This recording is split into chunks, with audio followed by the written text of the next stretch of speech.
Hey, what's up, everybody? Welcome back to another episode of Hops Geek News, your home for comic books, movies, and TV shows. Today, we have yet another amazing creator interview as we have Marcus Alqueres, the director of the new documentary-style superhero movie titled Warden. Trust me, you're going to want to stick around. You're going to want to watch and listen to this. And more importantly, when you're able to watch this film, it's going to be one that you're really going to enjoy. But first things first, you already know Hops Geek News on any podcasting platform, any social media platform. That's the easiest way to find us, follow us, find out what's coming out next. For instance, we do our weekly Daredevil recaps on YouTube and all of the good Comic-Con conventions that we're going to be at and where you can find us doing different events. So with that said, Lauren, hey, welcome. You're the one who turned me on to this. And so I'm going to let Lauren be the driver's seat. You get to be the driver tonight. Woohoo. So yes, Marcus has worn many hats, our guest here today in the entertainment industry. He's been a writer, producer, editor, director, and more, including visual effects on shows like Ahsoka and Mandalorian.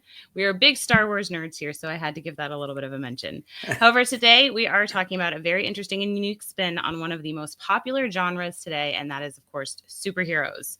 So before we get into the movie Warden, Marcus, welcome. Please introduce yourself and tell us a little bit about what you do and about this movie. Thanks, Lauren. Thanks, Matt. And thanks for having me here, the invitation. I appreciate it.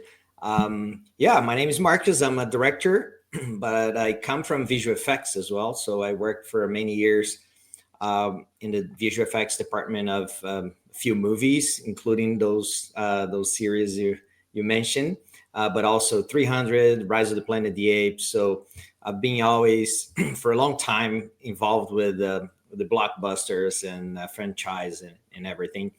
And of course, I made the leap to directing probably 12 years ago.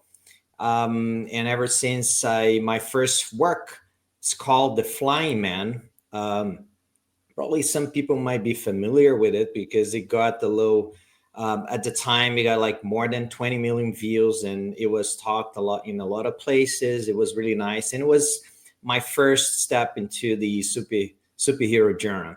And it was also a different spin in the genre, which it's pretty much what I love to do, giving different spins to familiar genres. So it was kind of a horror spin on the superhero. So you kind of, you can check in the internet, The Flying Man, and you see it pops on YouTube, Vimeo, everywhere. It's basically you follow the film through the perspective of a criminal. So the hero becomes a haunting figure. So that I think caught a lot of attention. It was nice. And, and I kept doing my own short films. At the same time, I'm directing commercials as well. So we have to pay bills sometimes. And commercials, it has this fast turnaround, which is great. So you get to learn a lot on big sets and, have different experiences. You also get to pitch a lot, which is a good skill to have as a director trying to, finance your movie or trying to get work from studios or from the indie industry. So, yeah, that's pretty much what I've been doing for the last 12 years. Of course, Mandalorian and Ahsoka came a little after I became a director. You asked me why. It was because of pandemic. Once it came, nobody could ever film anything. And I said, well, I think maybe I should look back again and just see what's going on in the VFX industry. And the VFX industry became full remote at the time.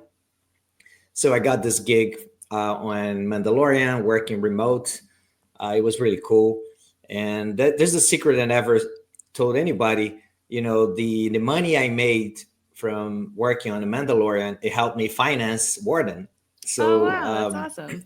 It was actually good timing, right? And not everything, of course. Warden was self-financed. That's another thing. And most with my time, but also I have put money from my pockets. And that's why it took a couple years, 3 years to finish, because you kind of work here and there. But yeah, pretty much most of the money I made on working Mandalorian that was used in Warden. Well, now, having done visual effects, does that impact you and how you direct at all? Like, do you think that gives you that experience helps?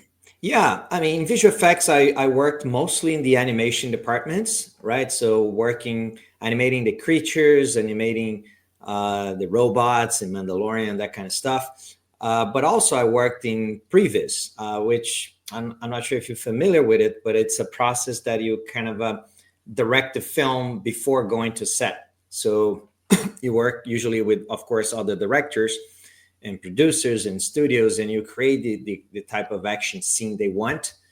So you kind of work with virtual cameras, and you have the location, everything in the computer, and and then that kind of started giving me that urge to tell my own stories. But I've learned a lot about cameras, editing, working in pre-visualization. That's how I made the move, right? So for sure, it gives me a lot of I've learned a lot from visual effects that I apply on sets. Of course, the missing link is always working with actors. That you start Mm-hmm. learning that through the years.